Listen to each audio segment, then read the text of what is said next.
Good day to be indigenous. Get up, stand up. They are going to become more brutal.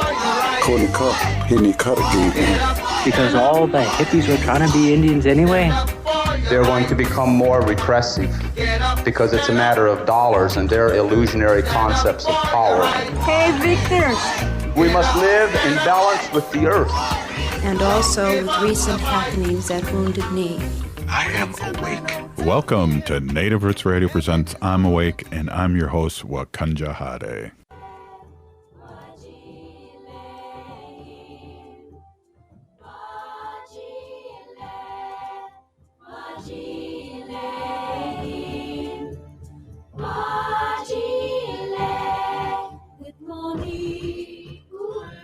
Hey, Cudagy to all my friends and relatives in four directions. You are listening to Native Roots Radio presents I'm Awake, and I'm your host, Robert Pilot. Hey, we discuss local and national Native news and events, and as you know, Wendy, Native issues are human issues, and human issues are Native issues. Yes, they are. Hey, we just want to give a quick shout out to Haley. Haley's off today and Monday, and she's celebrating her birthday, and we just want to say happy birthday, and we really appreciate you here on Native Roots Radio and as a family member. We are here, and it's Friday. We're here with State Senator Mary Kunesh, Minnesota State Senator, for you guys listening to Outstate Minnesota and our civic media network. We're really always happy to have Mary on Fridays. Welcome, State Senator. Well, thanks so much. I'm happy to be here. Matakiape, everyone. Right on. So you are in session now. We are. At the beginning of this past week, somebody said, "Oh, can you believe it's only been 2 weeks that we've been in session?" And I was like, "Wow, feels like 2 months." And then somebody else looked at me and she said, "No, it's 3 weeks now."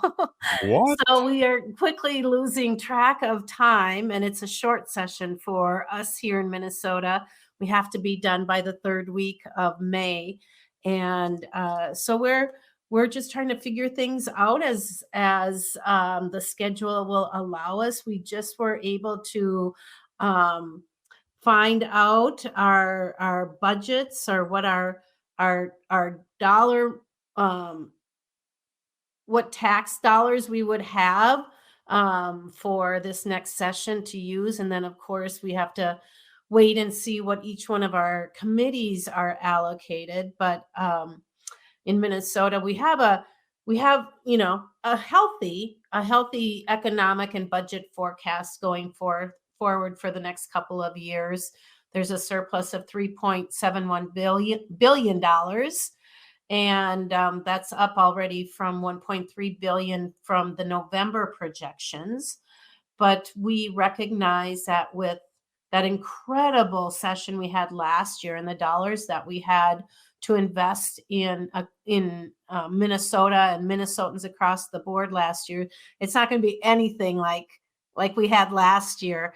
That $3.7 billion sounds really healthy, but just to remind folks, for my education budget last year, it was $5.5 billion just for education. So we have been managing not only our own expectations at the legislature, but everybody else who is coming to us and saying, can you support this program, or can you put more dollars into different areas of our education? And there's nothing I'd love more to be able to do that, but I have a feeling it's just going to be some one-time money that we're going to be able to use to bolster some of the things that we've done already, perhaps put a little bit into some other areas that are doing the really good work for our communities, and see where it gets us. Well, isn't this more of that was a budget season the last time around, and this is more about policy? Isn't that how it goes, or is it still kind of? Yeah, it is. We in Minnesota, we work on a biennium, so every 2 years, and usually the first year is a budget year. We set the budget for the 2 years following, and then the next year is more of a policy year. But we also have bonding years along with those policy years.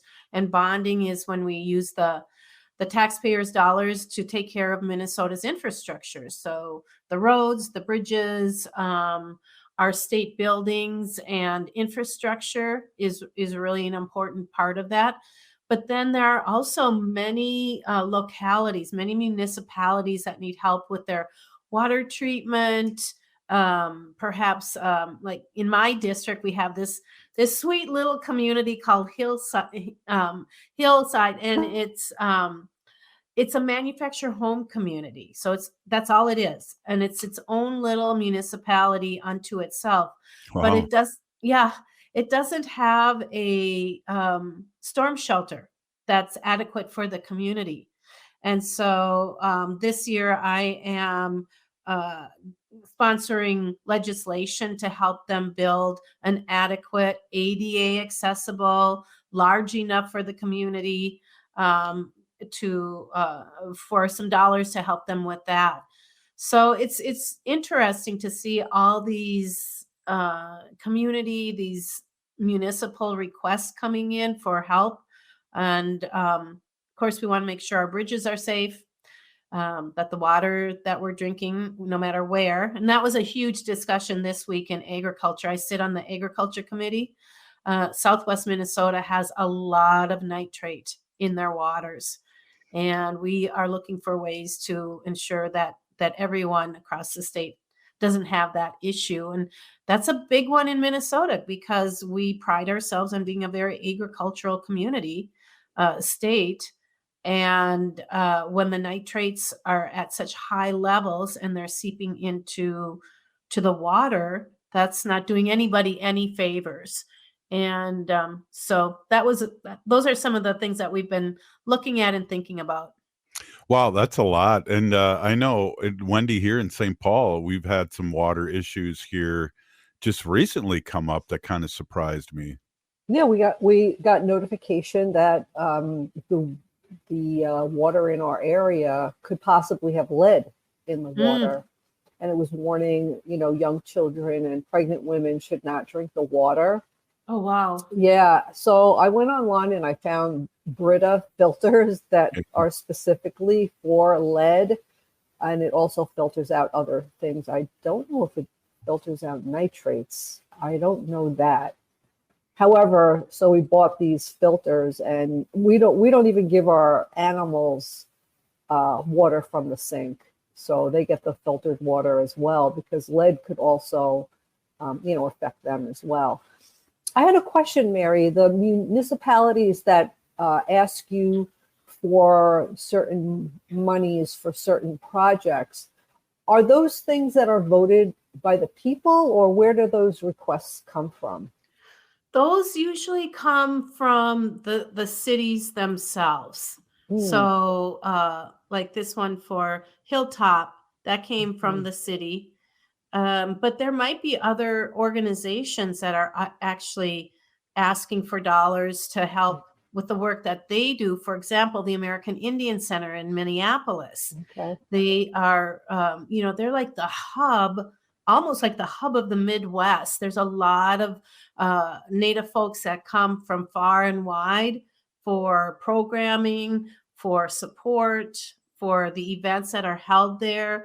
The clinic, the Indian clinic is just across the street. And, there's people from Wisconsin and the Dakotas that come to that clinic because they trust the people there. And so organizations like Wakan Tipi, the Indian Center, Indian Health Board, all of those entities for Native, in Native Indian country will also ask for some assistance in financial areas. Up north, there's a number of the tribes that are asking for help in creating sort of a community hub with a clinic, a community center, rehab, childcare, those sort of things. So it isn't just governmental or municipal organizations that are asking, these nonprofits that are doing the work. I mean, the actual work, they need some help in these matters. And oftentimes we'll be told we're just giving money to our friends, but they're doing the work.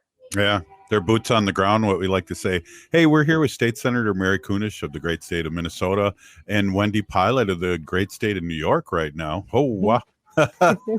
Hey, and we'll be right back. Happy birthday, Haley. You're listening to Native Roots Radio Presents I'm Awake. Stay with us.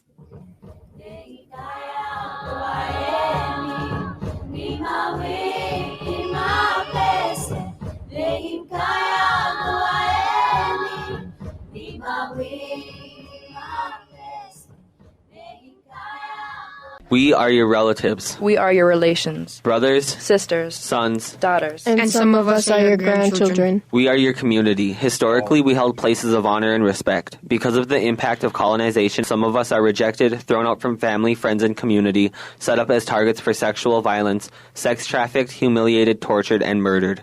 Everybody has the right to be safe. We are your relatives. Remember, Homophobia is not traditional. Sponsored by the Minnesota Indian Women's Sexual Assault Coalition. The city of Minneapolis is now on Native Roots Radio with Minneapolis AIR. AIR stands for American Indian Relations. Guest host Christine McDonald talks to people about important things affecting the city's Native communities. Minneapolis AIR dives into topics like public safety, public health, elections, and so much more. Tune in to Minneapolis AIR on Native Roots Radio from 5 to 6 p.m. on the second Wednesday of every month, right here on AM 950. Hey, if you're like a lot of people, you're probably relieved that the holiday celebrations are over. But there's one thing that might stay with us from the holidays besides all those gifts, and that's COVID-19. Numbers from COVID are going up as we spend more time inside. And Native Americans are seeing even bigger case spikes. With all the indoor celebrations over the holidays, you may have unknowingly been exposed to someone with COVID-19. That's why it's important to stay vigilant. If you notice any symptoms like a fever, a tickle in the throat, or heavy fatigue, take an at-home test. They're still free and can be ordered at sayyeshometest.org. If you do test positive, you're eligible for free treatment, and no health insurance is required. Visit health.state.mn.us to connect with providers and receive your treatment. Let's make 2024 the healthiest year ever, securing a brighter future for our Native community.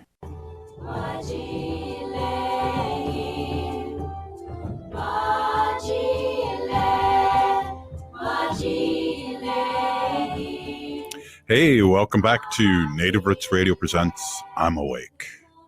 This portion of the show is brought to you by the Native American Community Clinic on Franklin Avenue in Minneapolis, honoring health and tradition. I love that tagline because they really do that. Hey, we're here with State Senator Mary Kunesh and later on Wendy Pilot with our sacred animal. Fun facts. Is that what's going to happen when? I think so. She's guessing. Okay, we're doing the show, but we're doing fun facts. It'll happen. Right on. And we're here with State Senator and State Senator Mary Kunesh. And State Senator, it's fun. We have one of your allies and a person you've worked with closely over the years moving to Minnesota. And we had Ruth Buffalo stop in on our show the day after that was announced. That's pretty awesome news. I know. If folks remember, Ruth Ann Buffalo is actually a state representative in North Dakota.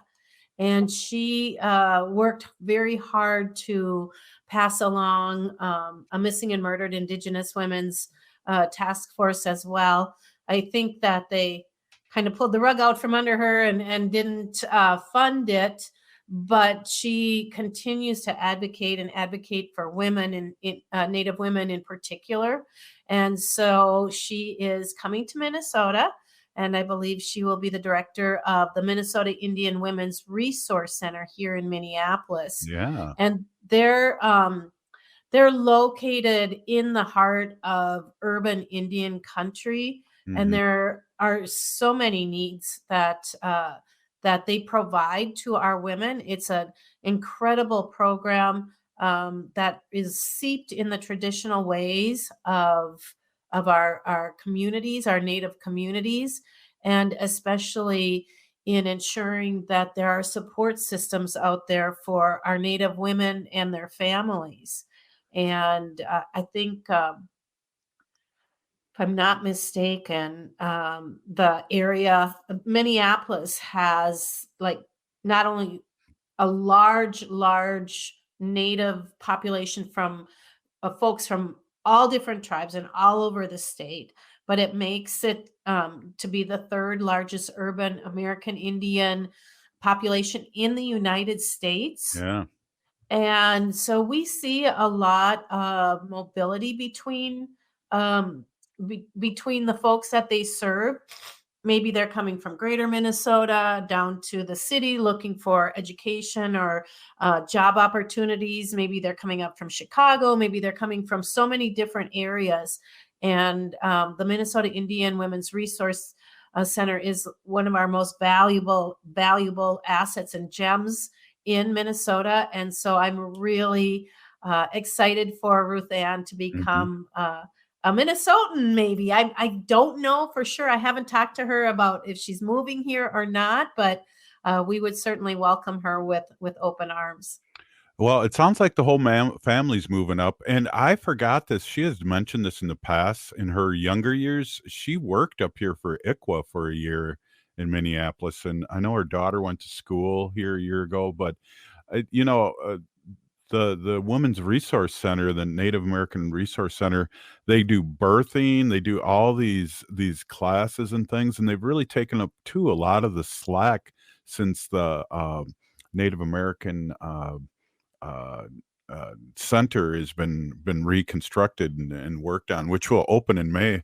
It's exciting to have her come join us, and she has a lot of good things. And it's too bad too that she got gerrymandered out of that district there. That was really a bummer because I know she worked really hard on her last campaign. And but it's good news for Minnesota. And Mary, I don't know if you've ever heard this, but according to the Minneapolis Public Schools, there are 150 different Native American tribes that go through the school district here in Minneapolis. Yeah. I have heard that. I didn't remember that number exactly, but Minnesota is a really good place to live. I mean, that's the bottom line. We care about our environment. We care about our kids. Do we have enough money for everything that we want for our students? No, we don't. But, we are working on curriculum, Indian education for all, and all means all, in all the different curriculum areas in our schools. And, we passed legislation to allow kids to wear that eagle feather in their hat. I have a hearing coming up on Monday to allow for smudging in the schools. And I feel like we have to name it after John. John Boblink. Yeah. I feel like I want to name the bill after John Boblink, who just rest his soul, just passed away, but was an incredible advocate for American Indian kids in the St. Paul school district. And he worked really hard on getting the permission or the ability for kids in St. Paul public schools to smudge during the school day. And so we're bringing legislation to allow that across the state. And yeah, I think I would like to rename that bill after him. Yeah, John was a gentle soul, and he was there for the right reason. He was, I worked with him for quite a few years, not only as a St. Paul public school teacher, but also I was on the parent committee for the Indian Ed. And so I got to see John every month in that meeting, and he was a huge advocate. And as you can see through all the posts and Facebook, people do recognize the great advocacy that his legacy will show everyone. It's just and I appreciate that, and a lot of people appreciate that. John was a good man, and yeah. He'll be missed. I just saw him very recently at the Andayang powwow, and we had a really nice conversation, and he did share with me that he was not well. And, he looked much thinner and a little gaunt from the last time I had seen him, which wasn't really so long ago. And I was, immediately a little concerned about it. And then his passing happened shortly after that. So I'm really fortunate to at least have had like a really pleasant last conversation with him. And he was always very encouraging and supportive of the work that I do here in the States. So we'll miss him a lot. And he's left a pretty strong legacy for folks in St. Paul to carry on. Yeah. And there is I don't know if it's a wake or if it's a ceremony, but tomorrow at Ames grade school, I don't know if you're aware of that, but I just got text that information, and I will definitely stop in and pay my respects. Yeah. Yeah. I should get over there. Yeah. Well, Wendy, what are you thinking here now, all the way from New York right now? What, you have any questions about what's going on in Minneapolis politics, Wen? Yeah, always. I just want to say too, I didn't have the pleasure of knowing John, but I'm also on Facebook, and people have just outpoured their sentiment about him, and I just want to, send good wishes to his family and say rest in peace. Yeah. I talk to people here about politics, and I tell them that, we are so lucky because we have a trifecta, and people don't know what that is. So I say, we're really lucky because our governor is Democrat, our House of Representatives is Democrat House, and we also have a Democratic Senate. So we got a lot of good stuff done in Minnesota, where a lot of things that happen here and elsewhere in the world, the states there, you go in with good intentions to pass a bill or a law or something, and it just gets held up year after year after year, and you feel like you can't get anything done. So I just say how lucky Minnesota is that we're able to really get good stuff done. Well, and by the time you're home, Wendy, hopefully I'll have one of those murdered and missing Indigenous license plates on the car. Yeah. And the other thing I talk to people, a lot of people are just like, I only vote for the president. I don't vote in any other election. So I kind of like to talk to people about how important local politics is. It's even more important sometimes than, the big presidential election, that you really want to do that. I mean, we just saw here in New York that Santos, his seat, was taken over by a Democrat. So this is like really unbelievable. Nobody really thought that would happen. And it did. So you really have to get out there and vote for every election, for city council member, for your Minnesota, your state senator, the big, the other senators, the governors, all of it. You have to get out there and get involved. Yeah. And even just right down to the very basics of community leadership, your mayor, your city council, they're the ones that are making, they're making the decisions about your city. School board, absolutely, in this day and age. There's many opportunities to participate. And once you put yourself out there, I think it's really going to make a difference. And I would encourage, especially Native folks to consider running for office, not just in tribal communities, but their communities at large. Yeah, definitely. Hey, we're here with State Senator Mary Kunesh and Wendy Pilot, and I am Robert Pilot, and this is Native Roots Radio presents I'm Awake, and we'll be right back with some more with the State Senator. Stay with us.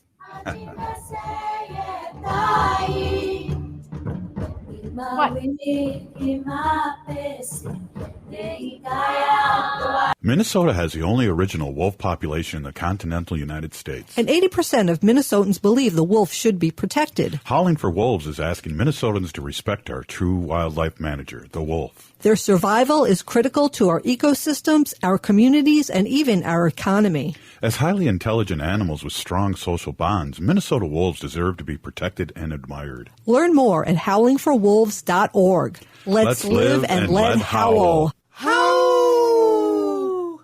All My Relations Arts presents Okizi. Okizi means to heal, and the exhibition highlights the healing power of cultural revitalization for Native communities. Okizi showcases prints, mixed media, textiles, beadwork, digital collage, and glass sculptures by Native American and Sami artists. It explores Indigenous communities' active healing efforts through language revitalization, land back movements, and embracing traditional knowledge. Visit All My Relations Arts to experience Okizi through April 13th. More information at allmyrelationsarts.org. Life can be hard. Sometimes it feels like there's no answers, like there's no way out.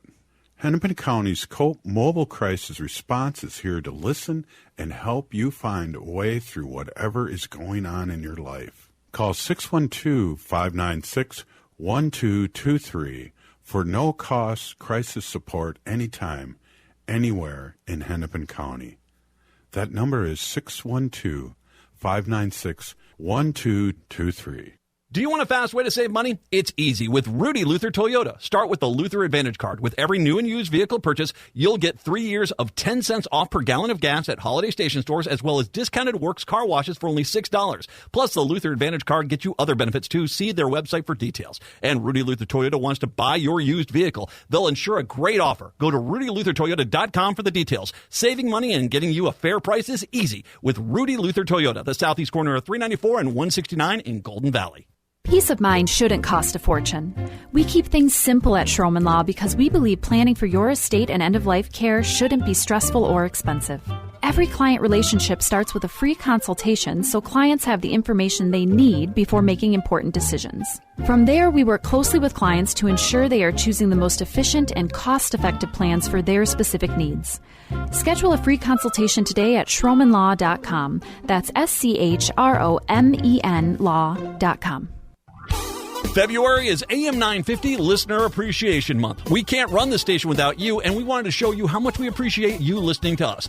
How it works is pretty simple. Throughout February, we'll ask you to like posts on Facebook, sign up for our e-newsletter, and call into the shows. When you do, you'll have a chance at winning prizes like gift cards to restaurants, tickets to our listener appreciation events, and much more. It's our way of thanking you for being a listener to AM 950. You are appreciated. Thanks from everyone at the Progressive Voice of Minnesota, AM 950.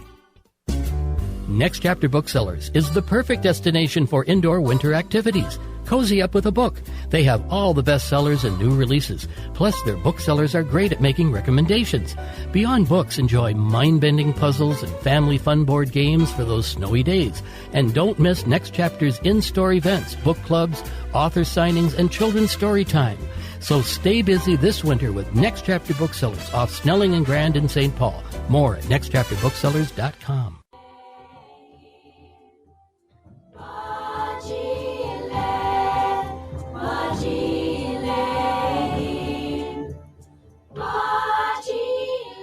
Hey, welcome back to Native Roots Radio Presents I'm Awake, and I'm your host, Robert Pilot. This portion of the show is brought to you by the Native American Community Development Institute, located in Minneapolis Native American Corridor. Right on. Good read there, Wendy. You got the rust off. You ready to go every day again? Oh, wow. Yeah. Every other day. There you go. Hey, well, we're celebrating too our 7th year of being on the air, and Wendy being one of the founders of Native Roots Radio, and always with the animal segment that's we're going to have today. So, hey, we're here with State Senator Mary Kunesh, and I know when Wendy's always was sitting next to me, she always takes her headphones off and says, "Ask them what they want to talk about." And so this is State Senator's a segment right now. So go ahead, State Senator. What would you like to talk about? Well, I mean, there's always so much to talk about, but one of the my favorite days, now that I'm chair of Education Finance in the Minnesota Senate, is our Library Day. And that is the day that I invite librarians from across the state to come in and talk about the kind of work that they do. Wendy mentioned that we are in a trifecta where the Democrats have the majority in all three branches of our government. And that meant last year when we had an abundance, we were able to spread that abundance out across so many different areas. And one of those ways was to shore up our libraries. And there are, a number of different ways that different libraries provide not just books and literature, but a lot of information and support, and create invaluable community hubs for their community, and draw around from each other. And especially over COVID, those libraries were so invaluable. Last year, we were able to invest almost $3 million in our regional library systems and multi-county, multi-type libraries. We put 700, like $1.7 million into those. But one thing that I'm really proud of is that we also reinvested in our library media specialists. Those are the librarians in the school that create the library collections. Like for me, I was a library media specialist for 20 years. I loved it. But I also taught classes, all the technology classes for a little kindergarten through 5th grade school, as well as researching and resource location, how to put together good reports and make sure that we're using, facts, not fiction. And so we were able to put about $23 million into that, but also provide grants for teachers who might be interested in coming into the profession. Mm-hmm. And we're hearing really good consequences to those investments. There was an article in the Star Tribune. I love to tell this story. And it was about how Minneapolis, saw that we were investing in libraries. So they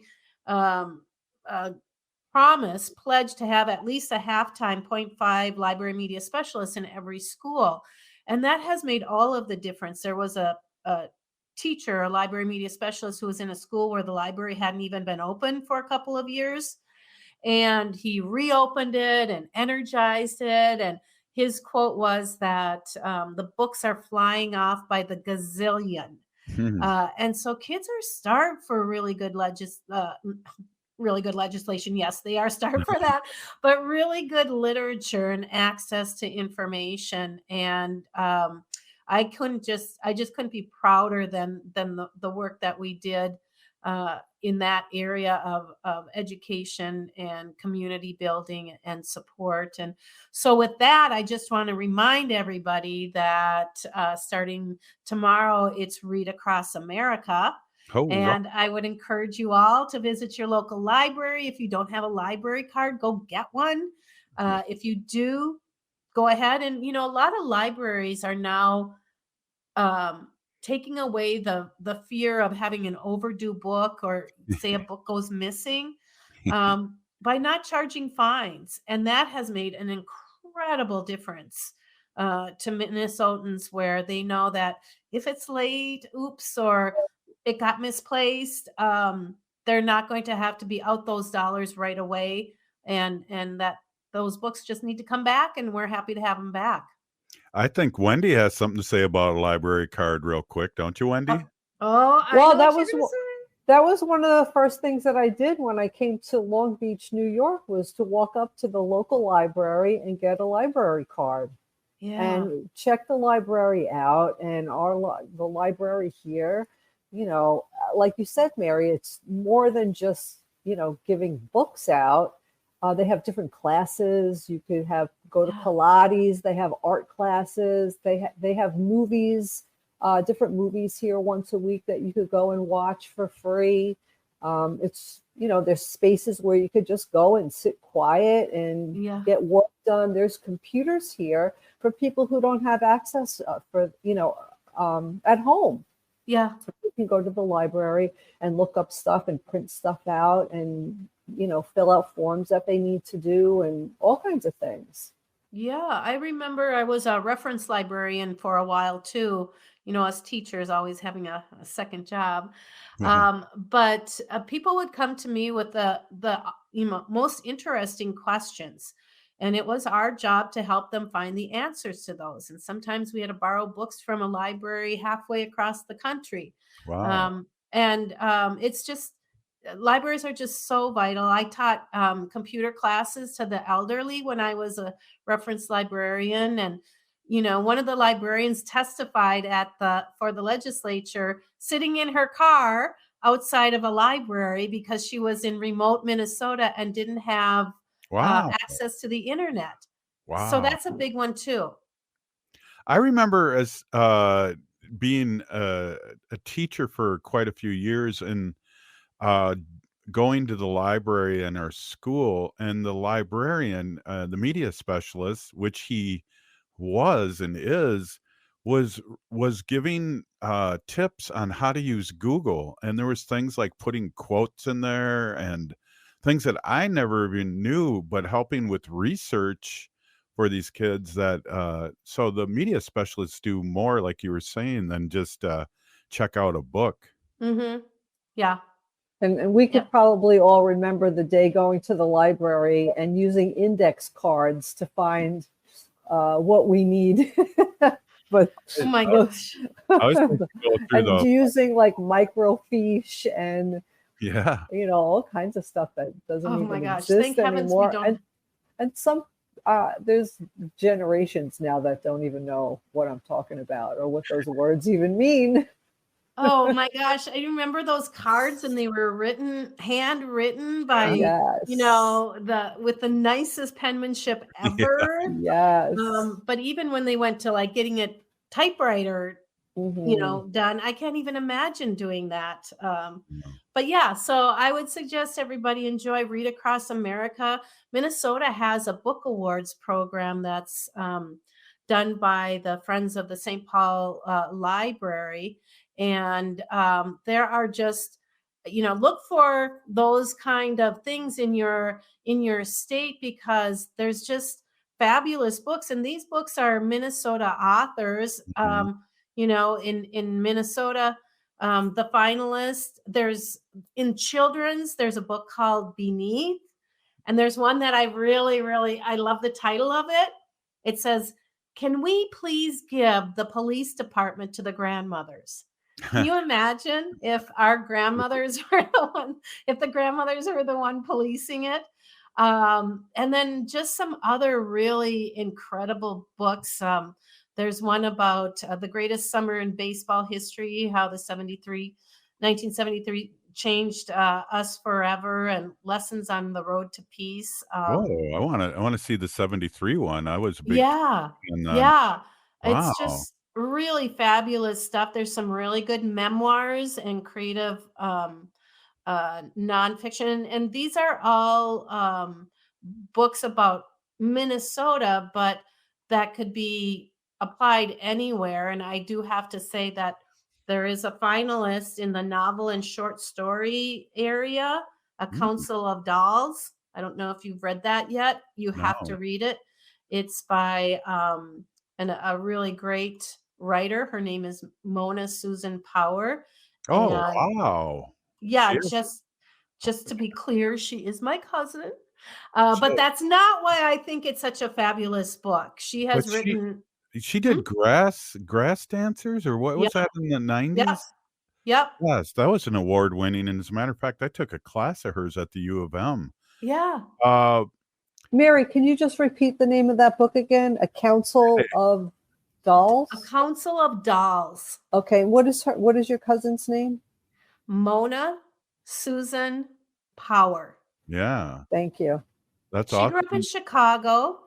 Her mother and my mother are actually first cousins. Mm-hmm. So her mother, Susan Power, moved to Chicago, where she really was the one that worked on opening up the Indian Center in Chicago.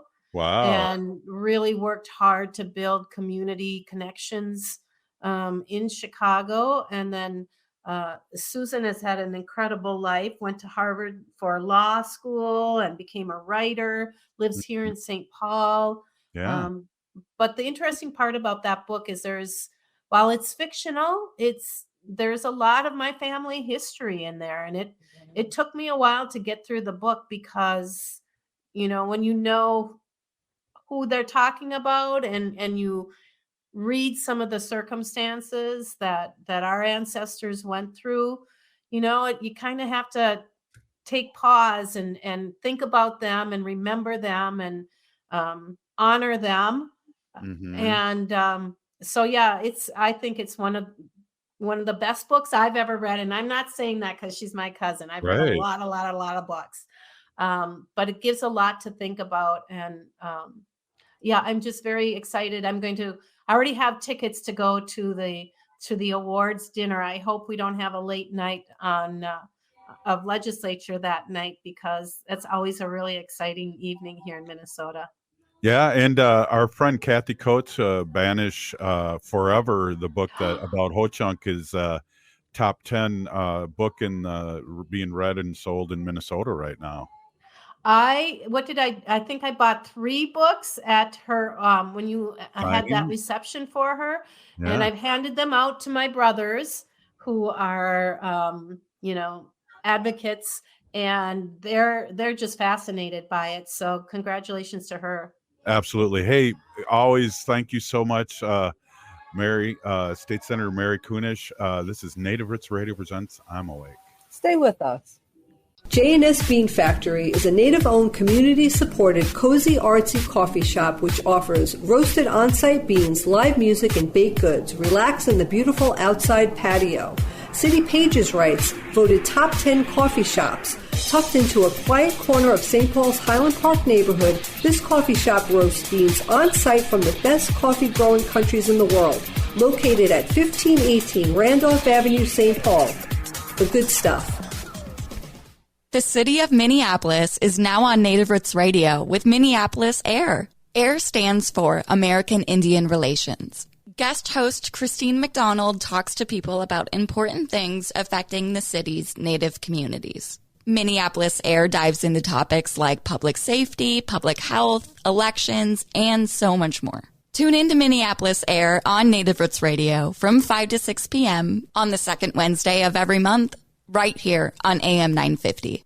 I heard sex trafficking happens a lot in Indian country. What is that? Here are some of the real reasons why sex trafficking happens in Indian country. Unequal gender roles that were forced on us by colonization. Communities don't have enough resources. Silence around domestic and sexual violence. Lack of attention and justice for missing and murdered Indigenous people. There's a lot of behavior that keeps our communities out of balance. These are just a few true reasons why Native communities are targeted by traffickers. When these acts of violence happen in our communities, it opens us all up for exploitation. Sponsored by the Minnesota Indian Women's Sexual Assault Coalition. Minnesota has the only original wolf population in the continental United States. And 80% of Minnesotans believe the wolf should be protected. Howling for Wolves is asking Minnesotans to respect our true wildlife manager, the wolf. Their survival is critical to our ecosystems, our communities, and even our economy. As highly intelligent animals with strong social bonds, Minnesota wolves deserve to be protected and admired. Learn more at howlingforwolves.org. Let's live and let howl. Howl!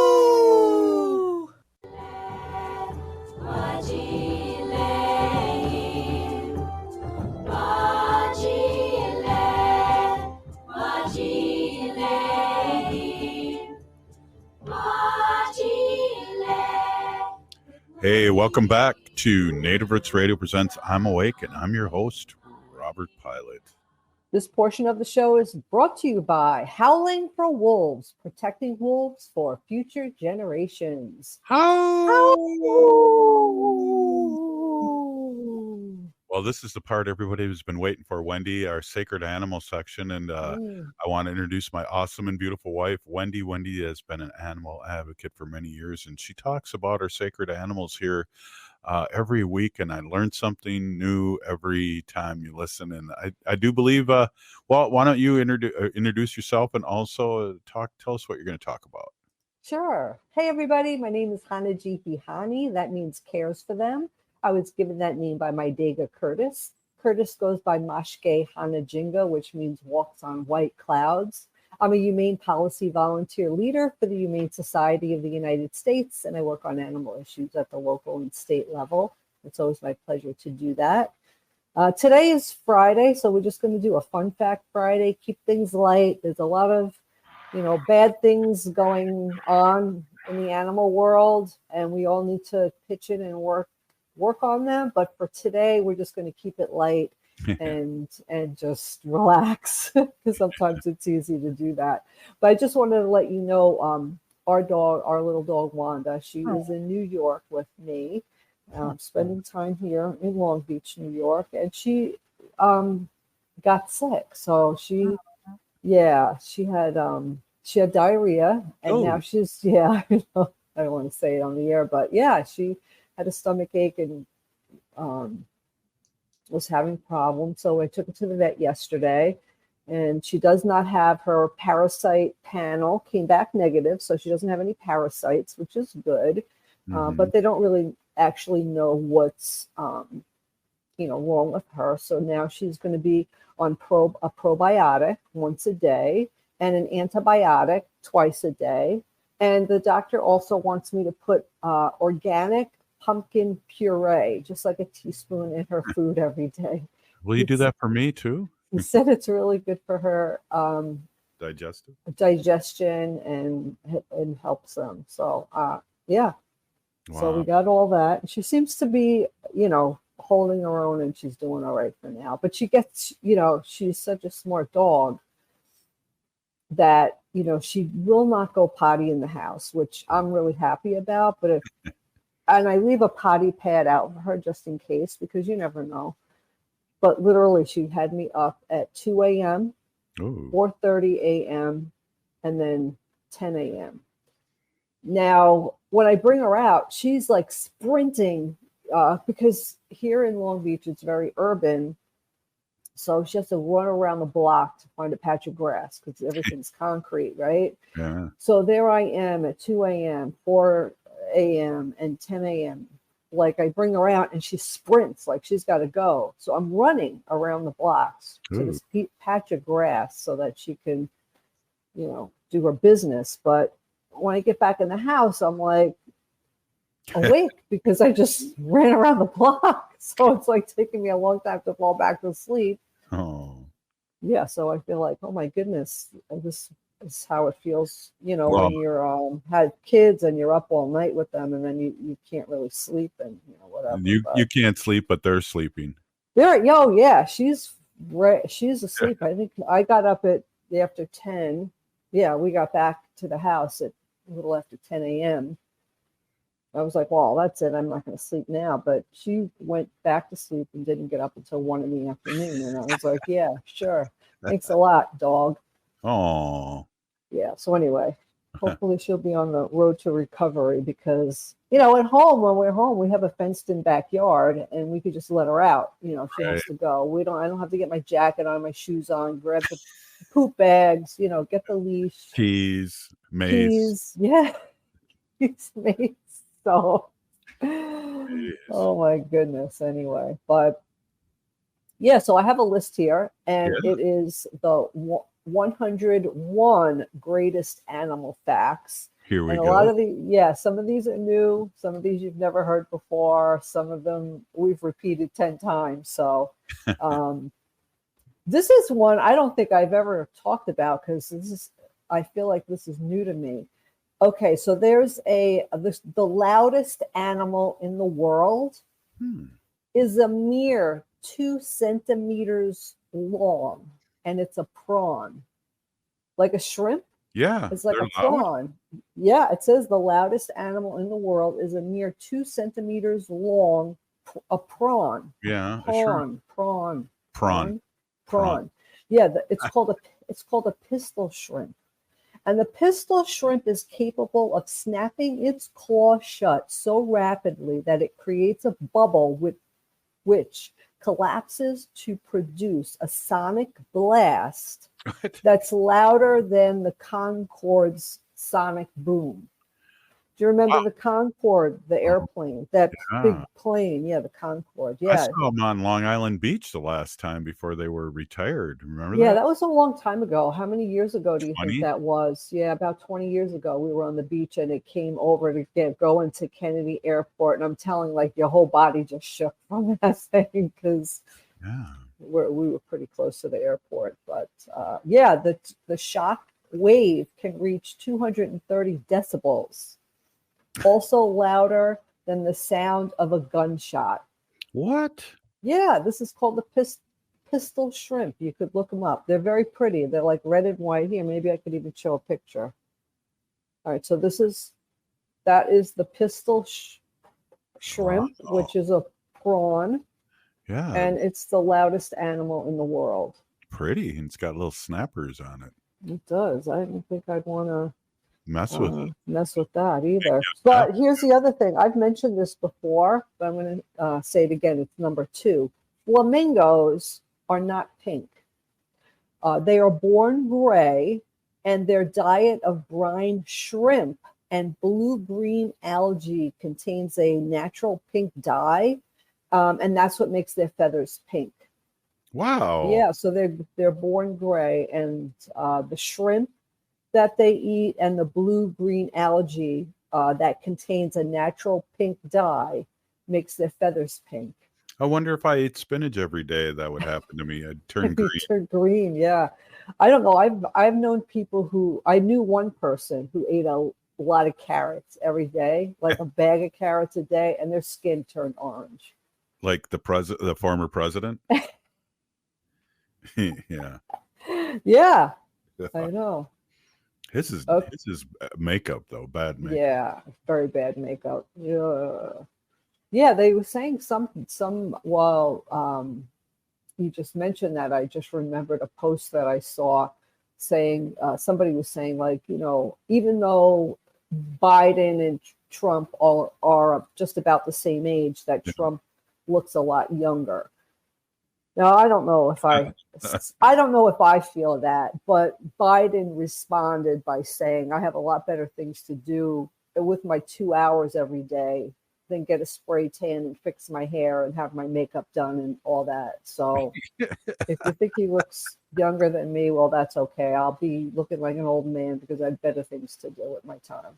Yeah. I don't know if that's true or not. You never could believe what you read. You check everything, check what you're reading. It was said by that great president. He said that don't believe everything that you read on the internet, and it was signed by Abraham Lincoln. Of course. We got a minute here, Wen. Okay, otters. Those cute little otters, those little animals yes, they hold hands while sleeping so they don't float away from each other. How cute is that? I've seen videos.